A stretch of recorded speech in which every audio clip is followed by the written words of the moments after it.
We're used to scrolling, to fast-paced content, to flicking through things, and if it doesn't get our interest, just switching off. We scroll through as much content as the height of the Statue of Liberty. Ultimately, the real estate sector goes back to this very fundamental aspect, which is trust. It's very difficult to manage complex human relation. When you get up in the morning, you want to be excited about going to your workplace. And excited to go to your workplace is amenities, breakout areas, roof terraces, entertainment environment that you're in, and the excitement around living and working.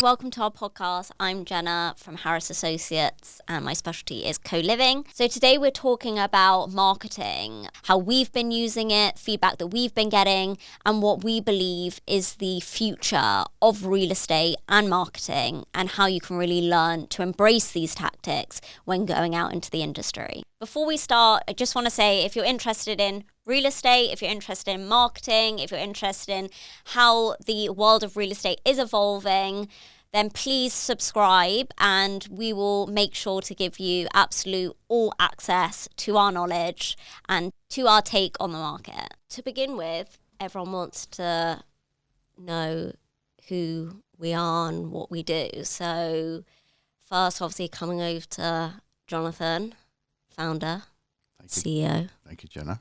Big name on campus.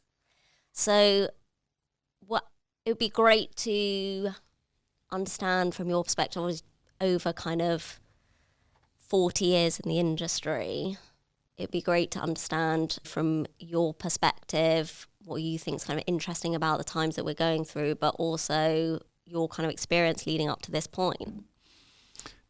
Thank you, Jen. And I'm Jonathan Harris, CEO, founder of Harris Associates. I started my career in office leasing, which gave me a great insight as to what the occupier really wants.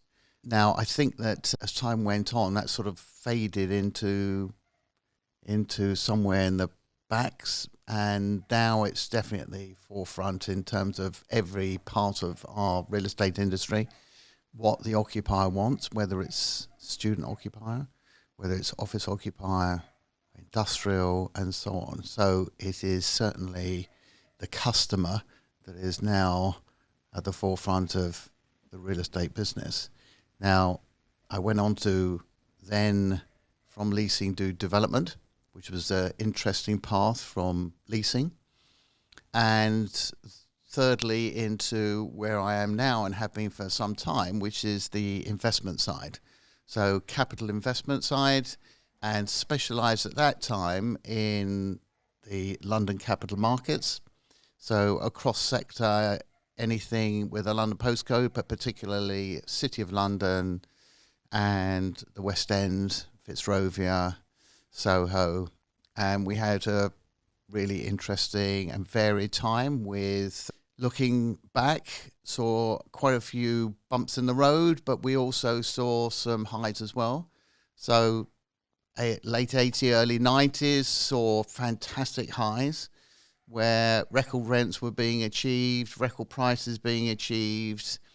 But what we found is that where there's a high, there is normally a bump in the road and it corrects, which we had in the early 90s. And then going forward from there, I set up my business in 2002, the business of Harris Associates, which is now gathering incredible pace. But we specialised from 2002 for a number of years into those London capital markets and expanded the team to include a number of other people in that marketplace. And then over the last 4 years, going very strong into the living space, which is an incredible marketplace. And actually, we're seeing in the capital markets, especially in the office sector, there's some real structural changes going on with ESG, with people getting people back to work, or not back to work or working from home, so it's remote working. What can you provide for your staff? And it's all about what you can do for them, as opposed to the previous ethos, which is what can they do for us? And it's that combination of what they require and how they want to live in their working environment. And I say live in their working environment because a great deal of their time is actually working. So whether it's working remotely or working at the office, you want to be in a fantastic space. And that throws up and has thrown up some real structural changes in that office sector, because old, tired, low ceiling space is just not what's required these days. And therefore, there's going to be a raft of repurposing for other uses, which is just interesting times. And we're finding that best in class in terms of the office sector is achieving premium prices. And we're also witnessing in the PBSA and living space that best in class should be and will be achieving best price.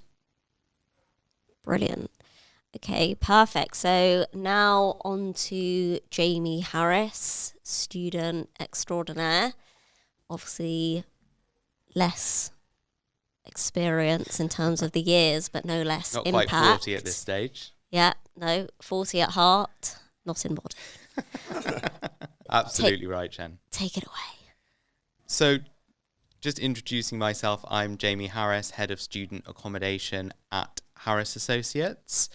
I think what's really interesting about my journey in particular is starting out from an economic standpoint, always thinking about going into the investment banking world, and then ultimately ending up creating a startup, obviously with yourself, Jen, in the technology sector, and seeing all the disruptive tactics, the trials and tribulations that clearly the market went through several years ago, and being part of that experience both in the UK and in the US. So coming to Harris Associates 4 years ago, together, I think we both saw this really interesting dynamic between how we can fuse the kind of economics, corporate finance side with the disruptive and really interesting marketing tactics of the technology space that we were seeing firsthand in the US, certainly starting to appear in the UK, and very much in sectors that were outside of the property industry.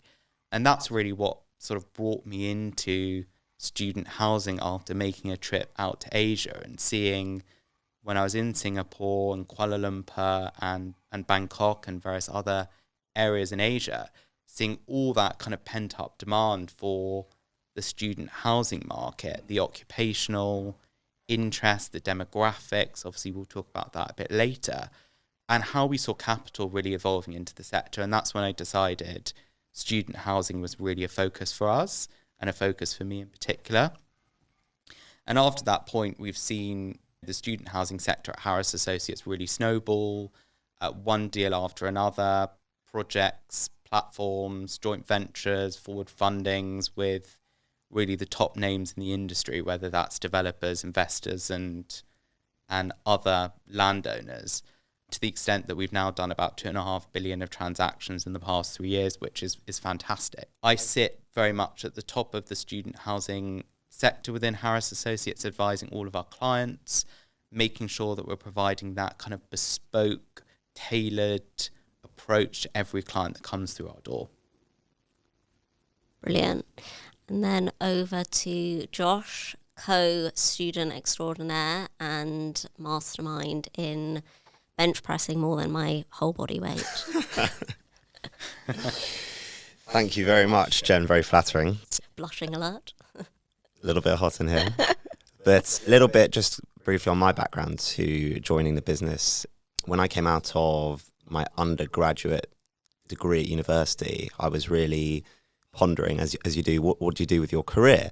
And I had another job offer in another industry that I had obtained, and I thought to myself, this isn't what I want to be doing. What I really want to be doing is working with great people with a great product and with the ability to build deep relationships. And what do those three things look like together?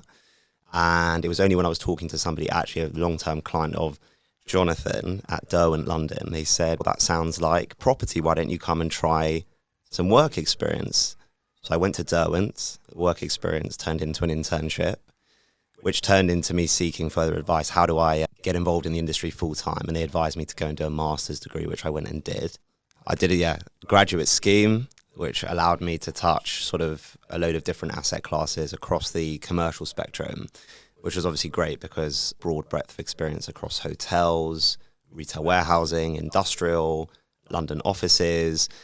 And when I qualified, I was really thinking deeply about which sector was exciting, both from a sort of fundamental perspective, but also from a product perspective, something I really believed in, and something that would allow us and the people that inevitably I'd hopefully work alongside to disrupt the industry with. And at that time, that's when I met Jamie, and he introduced me to student accommodation, which was probably the only sector that I hadn't touched before, but was super, super exciting. And the opportunity to come and join Harris Associates at a time where the business was really lifting off into the living sectors and some amazing transactions had gone through, but you guys were working on some incredible mandates thereafter. It was an amazing opportunity. That was a year and a half ago. And here we are now. Amazing. The rest is history, as they say. The rest is history. And then I joined Harris Associates at the same time as Jamie about 4 years ago. And recently we've been working on launching our co-living sector, which we're really excited about. We feel like it's the solution to many of the issues that are going on within kind of cost of living crisis, housing crisis in the UK. And we really believe in co-living as a kind of exciting, new, emerging living sector, really changing the way that people live, changing the way that people engage with each other, this kind of emergence of community and communal living, albeit with your kind of own private space, but really the positives of getting people together in a kind of post-pandemic world whereby people experienced the loneliness pandemic and really wanting to lean in to having a community. And as Jonathan was saying earlier, it's all about what you can now offer your kind of community, whether that's student living or your residents. It's really about giving them something that they couldn't get elsewhere and providing them with a community, a safe space to live, amenities, co-working spaces built into the co-living blocks, which makes their lives a lot easier, especially in a world where there's flexi working. We're really passionate about that sector, and we really believe that that's the next living sector to take off. And I guess off the back of all the successes in the student sector, we've seen a lot of interest buzzing around this kind of co-living sector. That's me. So I guess with traditional marketing, this is quite an interesting topic, especially for us. I think it's fair to say that traditional would be the objective word when discussing the marketing that's been used in the kind of commercial real estate sector up to this point, particularly in the UK. So to jump into that segment, which is game time, 2 truths, 1 lie. Okay, so I'm going to read out 3 statements. I actually don't even know which is the truth or the lie. So we'll reveal that at the end. But the first truth or lie is that viewers retain 95% of a message which they watch in a video compared to 10% when reading it in text. Wow. I can believe that. Don't know about you guys. I feel like that seems true. I would say that's eminently true. Looking at a video, I think you take in much more than you would do by reading the same script. Even in a coloured brochure PDF, dare I say it? Absolutely yes. As human beings in the 21st century, we're constantly being marketed left and centre on really every medium, whether it's in physical form or on our devices.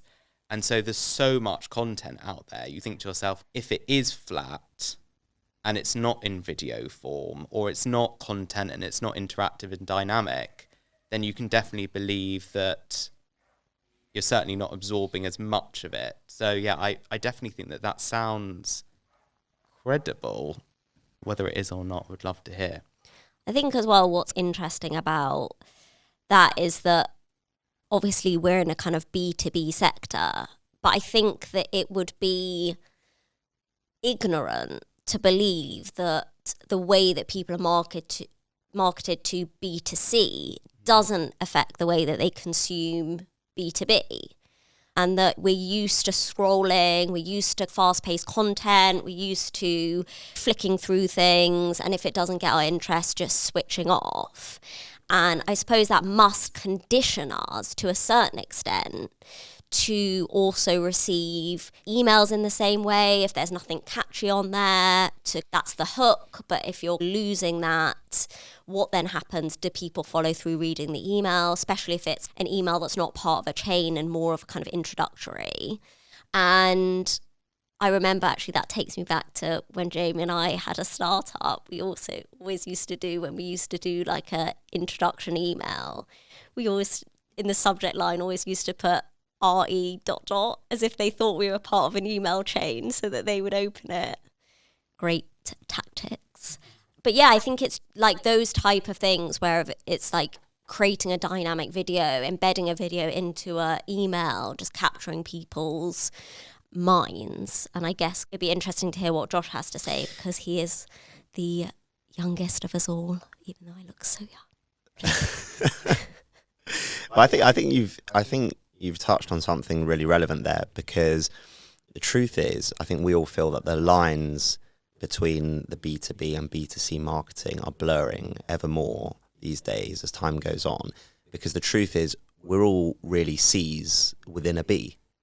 And if you can speak to all of those C's individually within the B, then you've captured the B. And so this sort of more nuanced marketing is emerging, whereby it's not just, oh, B2B needs to be traditional and B2C can be more dynamic. We're capturing that kind of more holistically nuanced marketing now. And I think that speaks more to the individual consumers within each business. So does everyone around this table think that is true? I think we all think that's true. I think we all think that's true. I think that's all true. So let's jump on to the next one. When video marketing is used in an email, it leads to a substantial 200 to 300% increase in click-through rates. Wow. Very possible. Very likely. Highly likely.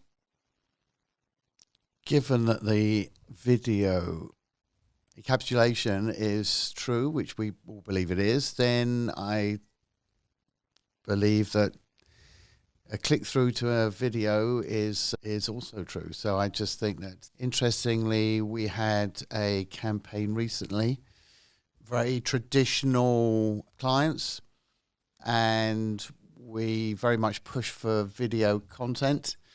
When produced, which we took a lot of time over and detail and actors, we produced content which we then included in the marketing and the email, which fundamentally changed the concept and the position of the property.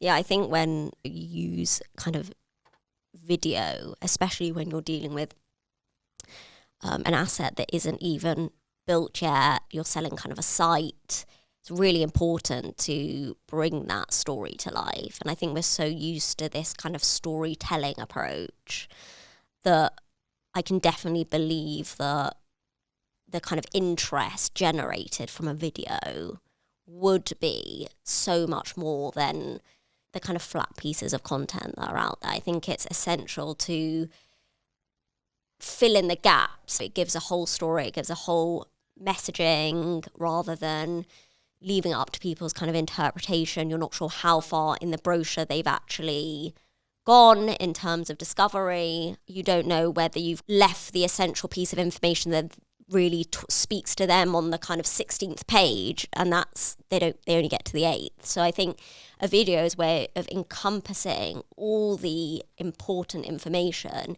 in a digestible way, almost like even if it's just used as a teaser to get people to engage with the brochure.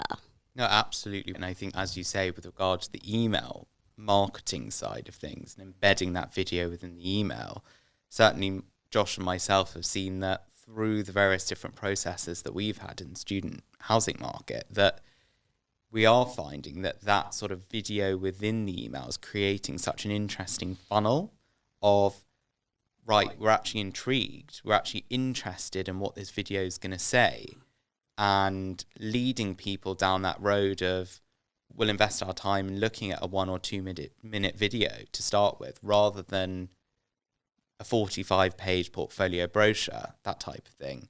So I think I can definitely believe that fact, because we're seeing those stats and more amplified across our reach and our database and our channels. Yep. And especially when you're talking about captivating, interesting content rather than just run-of-the-mill standard tick box exercises. Because I think for us at Harris Associates, it's really all about how can we tailor the content to each individual project specifically?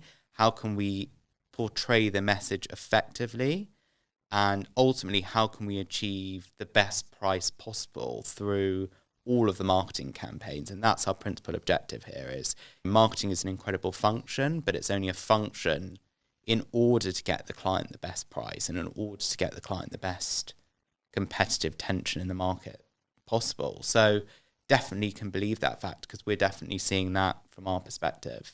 Yeah. And let's not forget, we are, and I know people say it very glibly, but we are in a global marketplace. So in a global marketplace, you need the tools to market. And the tools to market when you're marketing to our Asian capital is one method is via video, because it is a 14-hour journey on an aeroplane. And although we have regular visits and we regularly visit Asia, it is not as immediate as receiving a video. And I'm not talking about walkthrough, I'm talking about a professionally undertaken video that would actually highlight and best show the real estate. Yeah. No, absolutely. And I think it's quite interesting, like going back to that kind of B2C approach, when you think about the marketing that is that kind of spend that is put behind selling a £5 face cream, and then you're thinking people don't think it's worth putting marketing behind a project that's 100 million plus. There's like a disconnect there, isn't there? That there's an investment that someone's going to be making, and an investor might be a kind of a B2B consumer, but is still a consumer, and one needs to invest into that marketing and speaking to that kind of end consumer. I think when you're talking about product and real estate, our clients, certainly our developer clients and our integrated developer contractor clients as well, I think there's so much thought, there's so much design, there's so much intrinsic thought about the operations of the building, how students are going to interact, where they're going to do the events, what sort of how the building is used effectively to really optimize it. And it's a sort of shame in a way to not bring that to life and really show investors the full service of what is being provided within that building from end to end. And I think that's what Josh is really focused on, myself is really focused on, obviously everyone in this team is striving towards, because for us, it's our clients are putting in hours and hours of work, and how can we leverage that as much as possible in order to ultimately create the strategic objectives of our clients. Yeah, and I think that's really interesting, that kind of whole bringing that kind of end consumer to life for the investors, because being a student now is so different. It's even different from when I was a student, which was not a million years ago. Speaking to investors who might have gone to university 40 years ago or 30 years ago, the way that that landscape has totally changed and the offering has totally changed, and what students now expect as opposed to a kind of impressed by is so different to what it used to be.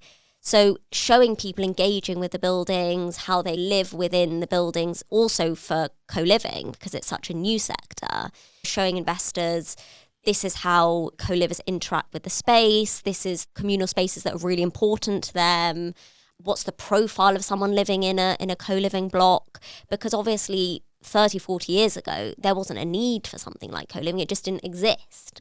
So I think that education as well, and shining a light on who those people are that interact with the buildings and what they want from those spaces is a really important part of the kind of education process, which can be done really well through that kind of like video marketing.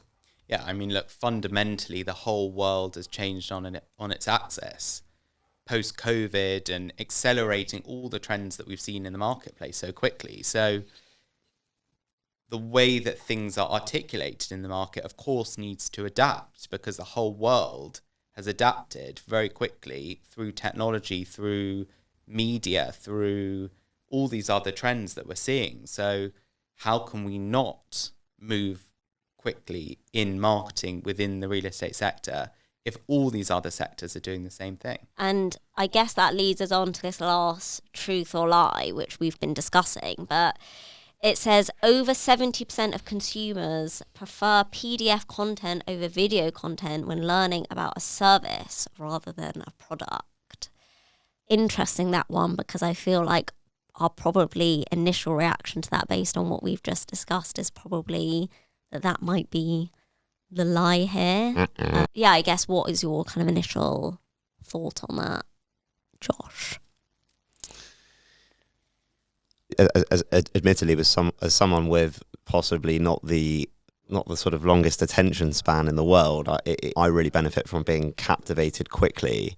Personally, if I had to choose, I think that might be the lie, in terms of 70% of consumers prefer PDF. Yeah, agreed.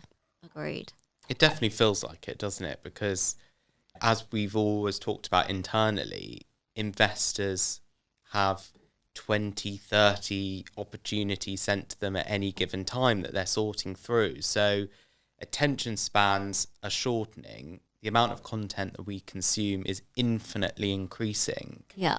And therefore, it feels like the more captivating, more interesting content ultimately does create the better results. So I do feel like that's probably a lie. Yeah, I think so. Our head of marketing, Noah, who joined us from Facebook or Meta, let us know very early on that every single day we consume as much content online digitally as the statue. Scrolling. We scroll through as much content as the height of the Statue of Liberty. Yeah. It's incredible. And it's wild. It's incredible. So if you think about how much we consume, it's obviously increasingly important to cut through that noise. Yeah, 100%. I think as well, like, I guess we've spoken a lot about kind of video content. We've spoken a lot about how we can PDF and how do we make that more interactive and put it into kind of the 21st century. But I guess what would be interesting as well is to discuss what are the other ways of marketing that are out there for this sector, because obviously maybe or maybe not, there are some natural limitations to the fact that we are dealing with the real estate sector, that maybe there are parameters to what one can do, but how far do you think one can push it with the marketing of real estate?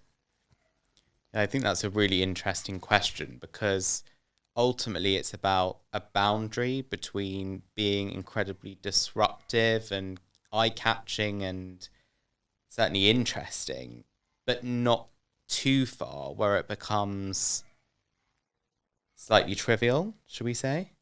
So, from your initial question, what are the other tactics and what are the other methods in marketing that you can employ? I think for us, that means a 360 offering. So being completely open to different concepts within the marketing sphere. So whether that's public relations, interviews, both in the UK and through our partnership in Asia. So that sort of international press exposure. For example, some of our opportunities, we've had coverage in EdgeProp in Singapore, in South China Post, in various other international media and communications, which has really drawn in that sort of international consumer, that international investor, which we're finding to be incredibly interesting and important.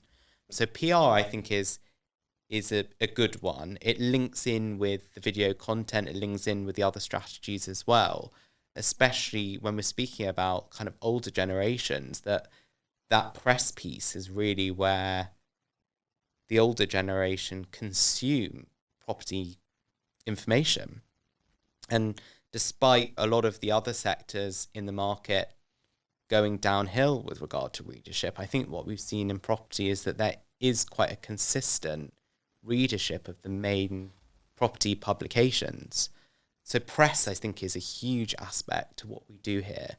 But then there's so many other marketing methods that we explore with our clients, whether that's deeper into the digital world, whether that's physical events, showcasing projects, tours, all sorts of things. And I'm sure you can shed some light on that, because I know that you've been really at the forefront of those different methods. Yeah, I think that it is a kind of interesting boundary, I suppose, between, as you say, like what is disruptive but still relevant and what's not traditional but still conveying something that is a traditional investment. But I think, to be honest, the more that we're exposed to consumer marketing, which we are exposed to every single day, probably 1 million times a day, Josh was saying before, the more that our minds are open to being marketed to in more captivating, interesting ways. And I think that's how you get people's attention. And it's about being thought-provoking. It's also about there being a trade of knowledge as well. Like, people love content where it's exciting but also educational, like they're getting value out of the content. Even the rise in even like podcasts, people love it because it's entertaining, but it's also interesting, and you're learning things about industries that you would otherwise not know. You're getting an insight into people's journeys and lives.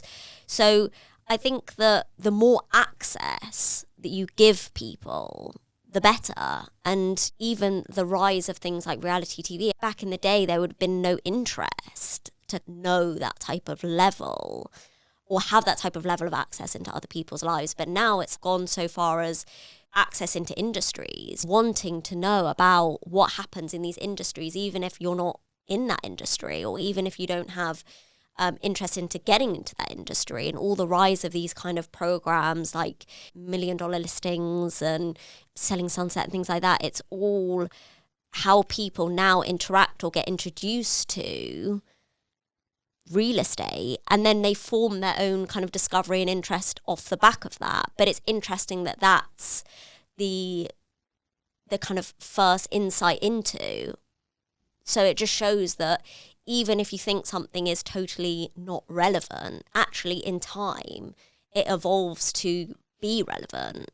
And if you can give people an insight or an exchange of knowledge, then content becomes that much more kind of interesting and almost like a currency in a way. Completely agree. I think the one thing I would say as well is that clearly the real estate industry is a relationship business. Yeah.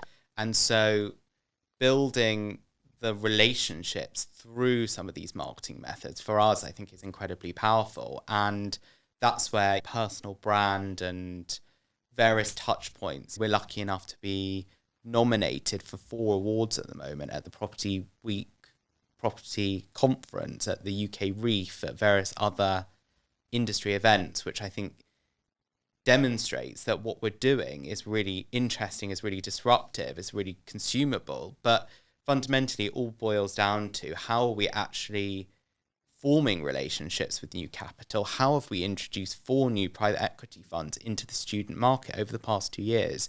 How have we done as much business as we have over the past 3 years in student housing and other sectors that we're involved in? And I think marketing is very much a tool for us to build relationships, and those relationships help us to solidify our position within the marketplace. All of the marketing methods are there in order to prompt responses, and I think one of those really strong responses that come out of marketing is the forming of new relationships and the strengthening of existing relationships as well. Absolutely. And I think that what's fundamentally behind it is that we are all human beings, and that whether you're on an investment committee, because everybody says, oh, it's got to go to an investment committee, and everybody thinks that this investment committee is some robotic creation of people that no one actually knows who they are, even in the organizations that they are, and they're called, it's got to go to IC. Now, IC is a formulation of a number of aspects and of people. And therefore, in terms of what we're doing in marketing, not only are we talking about even IC members, but also if one is buying a real estate company or non-real estate company is buying a portfolio, an office building, PBSA asset, co-living, there is more than one person looking at that particular asset. So therefore, in terms of them seeing a flat brochure, to the next person seeing the flat brochure in the same organization, to actually seeing a presentation of a video and content, then everybody in respect of that, whether it be IC or the members of the team, completely understand the rationale and the business plan of why am I buying it. And I think that leads on to something quite interesting, which is the buzzword, I'd say, that's been going around at the moment, which is this AI. And is artificial intelligence the future? Are people going to be losing their jobs off the back of it? Are we replaceable? And all this type of rhetoric. But I think, and I'd love to hear from Josh on this, because I know he's really interested in the kind of psychology behind business and relationships. But, you know, we are lucky to be in a business that is relationship based. And therefore, that is something that I believe is not replicable by an artificial intelligence tool. Can it make us more informed and possibly more knowledgeable and better at what we do? I'm sure. But does it make us replaceable? I don't think so. But I'd love to hear like Josh's kind of perspective on the relationship side. Yeah, it's a hot topic, isn't it, at the moment across loads of industries. And obviously, like marketing, it will filter into the real estate industry. I think although early days currently, definitely AI has the potential to help us with medial tasks and replace some of the kind of more manual side of some of the churn tasks that we need to do on a day-to-day basis for sure. But I think we're all of the opinion in this industry that machine learning can't replicate nuanced human relationships, and especially the emotional intelligence to understand who you're dealing with and the deep relationship that often is the bedrock of the transaction that's even happening as a result. No, definitely. Yeah, no, makes a lot of sense. So I think what's really interesting about artificial intelligence is clearly there's some incredible and phenomenal ways that it will transform the industry. I don't think anyone is questioning that at the moment. But ultimately, the real estate sector goes back to this very fundamental aspect, which is trust and trusted advisors and trusted relationships. And ultimately, it's about working with clients who trust you, who trust your judgment, who trust your ability to not only articulate the project effectively, but also deliver effectively for them. Artificial intelligence, I think, will do so many things for the real estate sector. As Josh was mentioning, the administration side of things, probably the comparable evidence, the investment comparable evidence, the rental comparable evidence, all that work that I think analysts are used to doing at the moment may at some point be replaced. But ultimately, in terms of the deal doers, the people that are at the coalface, the people that are actually dealing with the relationships, that are managing people, it's very difficult to manage complex human relations with an artificial. Yeah, absolutely. Managing the process. I also think care, and artificial intelligence can't care. It's beyond kind of the requirement, but people want to know that when you're selling their building, you care about it. They want to know that it means something to you, and that all the work that you're putting into it, when you're showing people around and you're explaining the building, that you're putting some passion into it and you really believe in what you're selling. So I think that also level of care is something that is irreplaceable by kind of artificial intelligence. I think as well, our head of marketing often says that we're moving into a world where curation is the new creation, and it's about working on how we can leverage artificial intelligence in order to be as productive, as efficient, as really focused as possible to get the best results for everyone. And I think when we talk about marketing, there's so many different ways that artificial intelligence is going to be useful, whether that's artificial creation of imagery, whether that's CGIs, whether that's video content or physical appearance of individuals within that sort of content. I think there's so much that one can explore over the next few years and one can be excited by. Okay, so I guess now it'd be great to discuss the changes that have occurred, the shift in demographics since COVID, and the preferences that surround the way that people now work, the way that people now live,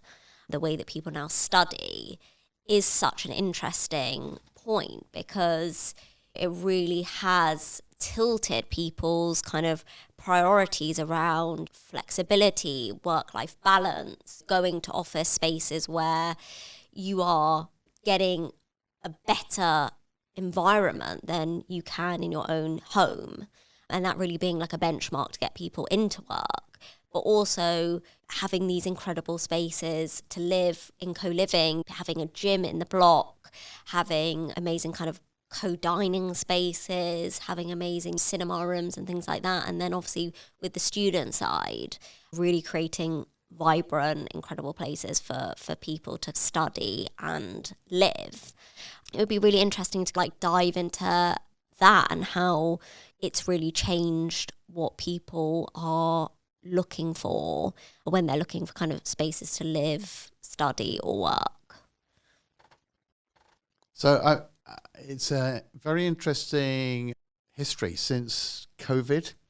And I think everybody thought that during COVID itself, there was a fundamental shift in terms of what is everything all about. Do we like where we previously were, and what does it now look like?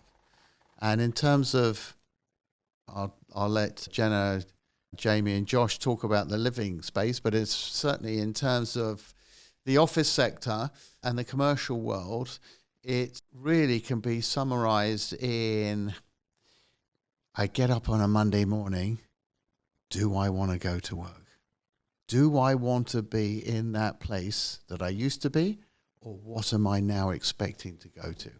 Because when you get up in the morning, you want to be enthused by your activity in the day. You want to be excited about going to your workplace. And excited to go to your workplace is amenities within the workspace, breakout areas, and I'm not just talking about small breakout areas.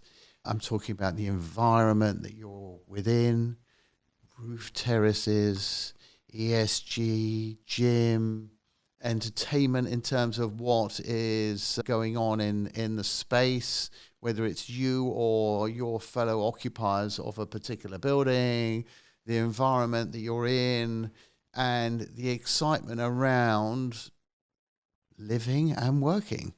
And that's the fundamental shift that's changed. And that's why there are, in the specifically for the office sector, structural changes from, I go into the office, there are 25 desks, I sit at my desk, I work, I go home, I hardly talk to anybody, and maybe I'll go for a beer a couple of times with my colleagues, but that's it. Now it's much more of an experience. It's got to be. It's your working life, and your working life and your home life and your entertainment is all now as one.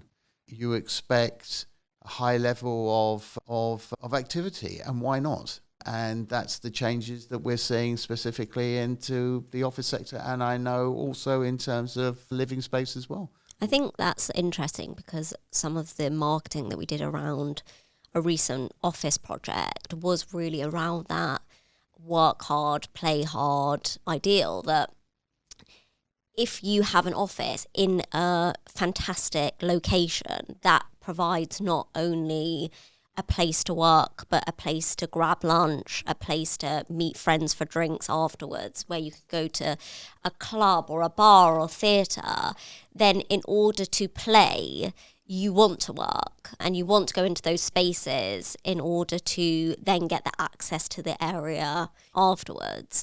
So I think that is an interesting shift, because it's not now just about, as you say, what can, you do for work. It's also about what work can offer you. And so much of that is about the environment in which you work in, and that should be somewhere where you're looking forward to going, you're looking forward to be with your colleagues, having that kind of interaction that you can't get from just being at home.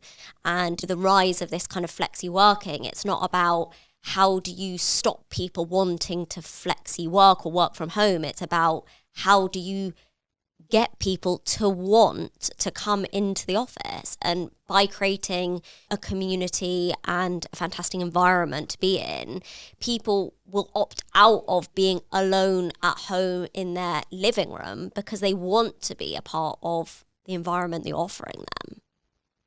No, I completely agree. And I think from a student housing perspective, what's so interesting about the whole COVID pandemic and what we've seen after the pandemic is that during the spread of the virus and various other things and the lockdowns, there was this existential question around, is student accommodation actually needed? Are students going to study remotely? Is it going to be an online experience now? And I think what we've proven is that actually students want to be there in person. They want to experience this rite of passage. They want to be in class, but also to meet new people and have that university experience. And so everyone post-COVID, whether it's people living in houses or student accommodation or co-living, I think have become increasingly aware of where they're living and the services that that's providing. And that has, of course, created this movement towards living in buildings which can ultimately provide much better services. A student, that's skewing upwards from first generation or HMO type product, where students were living in houses that might have been quite cold or difficult to deal with a landlord, or it's plus bills, to all-inclusive PBSA where you've got someone at the front desk who can check in regularly, that is probably a much better environment in terms of mental health, that's got events, that's got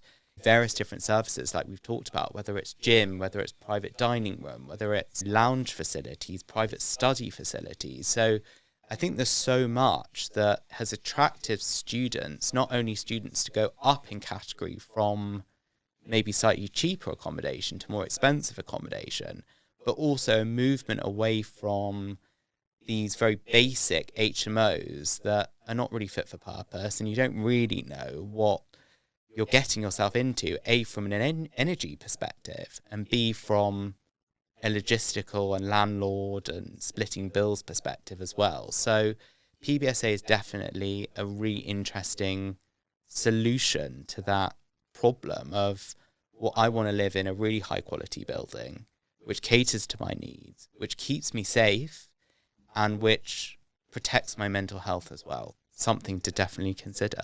Yeah, and I think that kind of community element is so integral also to co-living, because we're in a world now, especially in the UK, where kind of single households are higher than ever, and people want to be embedded within a community, and renting an apartment on your own or with people you don't know, it doesn't create an environment whereby you can build that community. It's very different to 30 years ago where you knock on your neighbour's door for some milk because you've run out.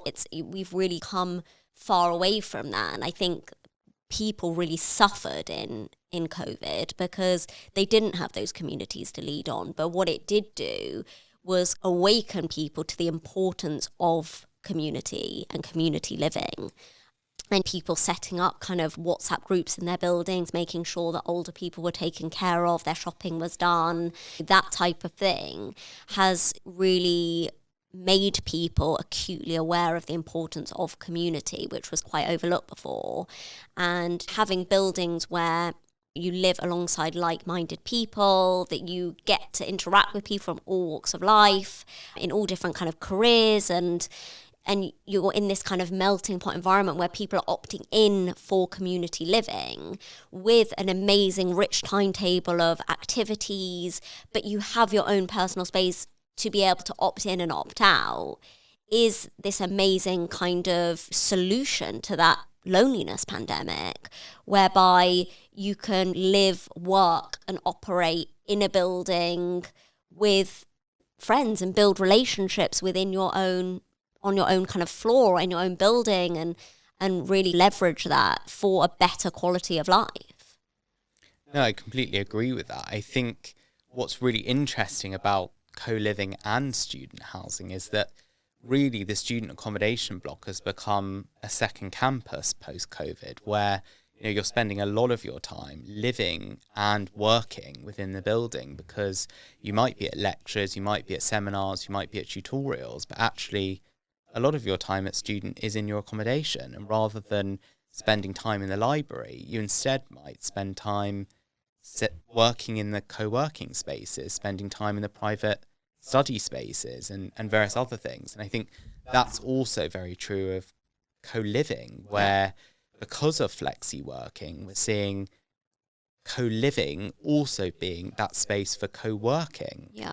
And I think what people often forget about when it comes to the rent roll and rents and comps and various other things is that a co-living building of true quality should have the ability for you to not only live in the space but work in the space. And that's saving you on co-working membership, it's saving you on gym membership, it's saving you on bills, it's saving you on all sorts of activities. So it's that holistic view that I think millennials and Gen Z consumers are much more comfortable with, is having that all-in cost and knowing where they stand as well. Yeah, and I think that kind of shift away from the importance of ownership to a more kind of subscription-based model that we're all used to nowadays, that the value of being part of a community over owning your own place, and the value of having more disposable income for experiences as opposed to having all your money in a kind of residential property,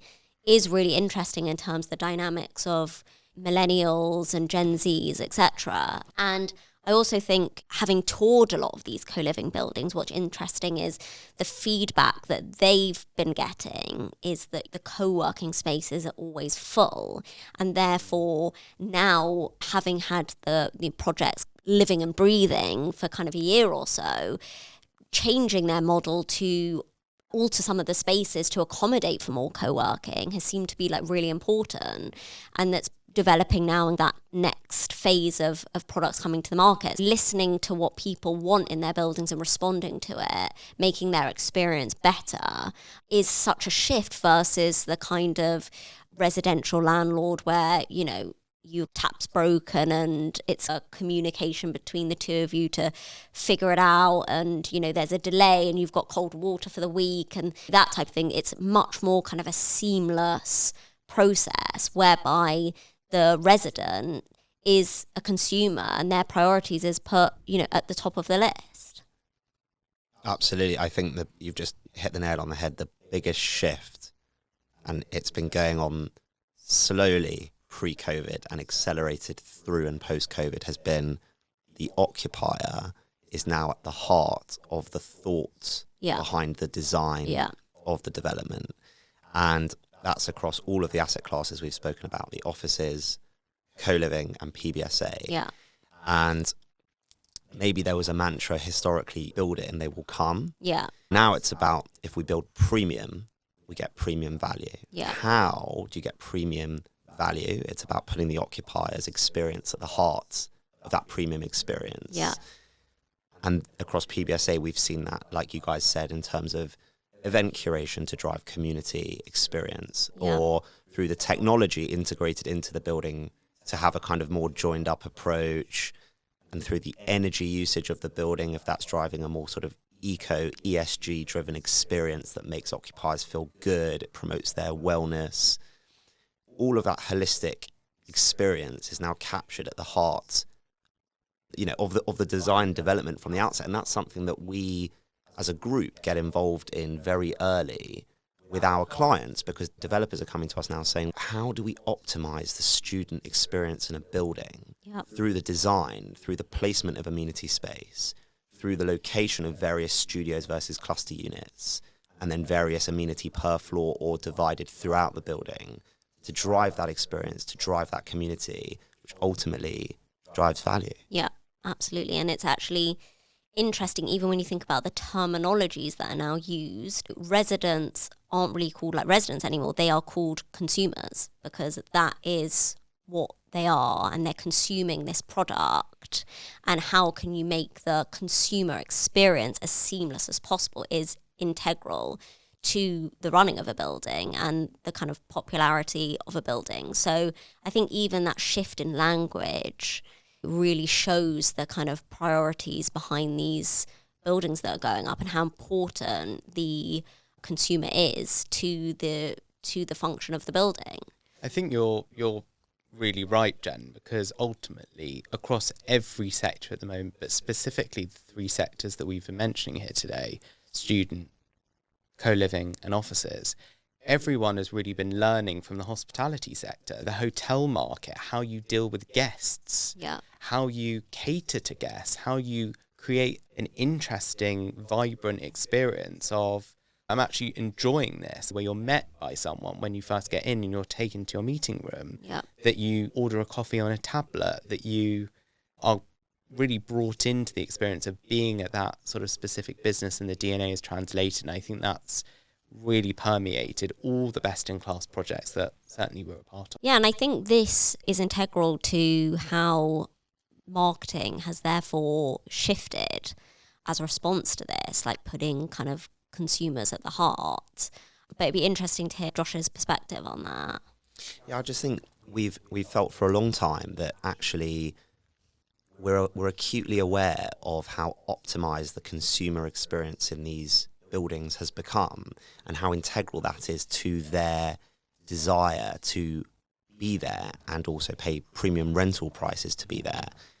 That needs to be conveyed to the investor, because ultimately if they don't understand the sort of premium experience the consumer is able to consume, how are they able to contemplate paying a premium price to own and continue to deliver that experience? So there needs to be a connection between what the consumer is experiencing and what the investor is able to vicariously consume through the marketing of that proposition. But it's also about trust leads to reputation. And for us, reputation is something that you can't buy. you make and you forge your reputation in a marketplace, and your reputation through trust is fundamental for being completely transparent between your client and yourself and the consumer. And I think what is also interesting is that where years ago it was a business would be clouded in secrecy, this is what we tell the public, this is what we tell the consumer, this is what we tell our B2B investors, but actually what we do ourselves are completely different to what we're saying outside of that scope. So now it's about we are completely transparent, and being completely transparent about how we do our business, how we engage with B2B and B2C, and our reputation and our trust. It's completely fundamental to the well-being of our identity as Harris Associates. Yeah, and I think that kind of transparency as well, even down to kind of a transactional level. Years ago, it would be you would do transactions quietly. That would be your kind of USP, is that you're very discreet. But, you know, the world has changed since then, and people want to hear about the things that you've done. And there is the information that is out there before people come even to meet you, where they've seen the transactions you've done, they've seen some of the marketing you've done, and those are the kind of stepping stones to even getting in front of someone.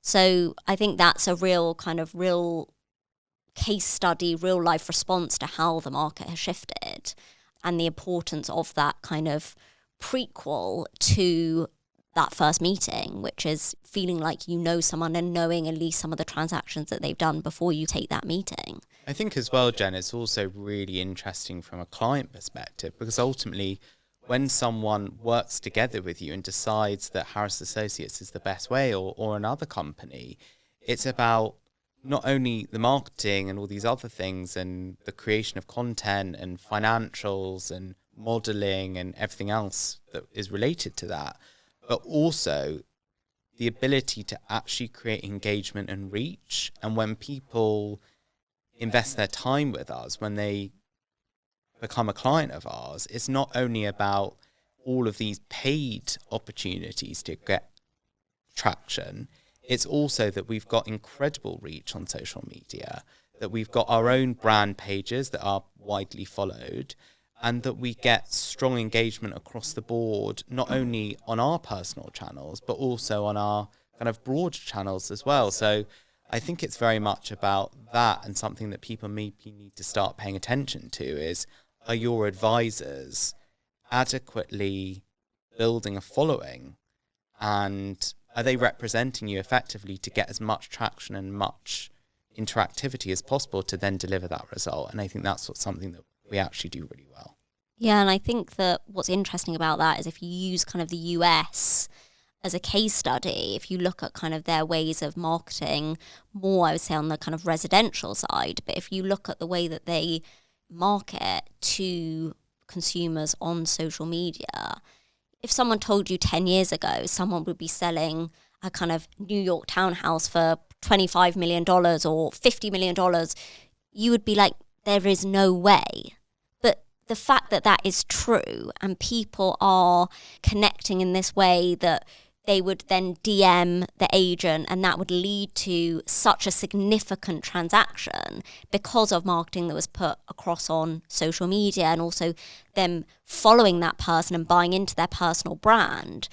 It just shows you that it absolutely works. I think the US is steps ahead of ours, but it just shows you that all that kind of investment into the marketing, social media, is just creating a bigger voice to ultimately capture the consumer and do those like large transactions. And I don't think there's any reason why commercial wouldn't follow. I totally agree, and it's actually baffling that it hasn't, and we're certainly trying to correct that now. some people can think that marketing is a hit and hope. Yeah. It's something you just do. Just put a video out of the asset, it will get attention.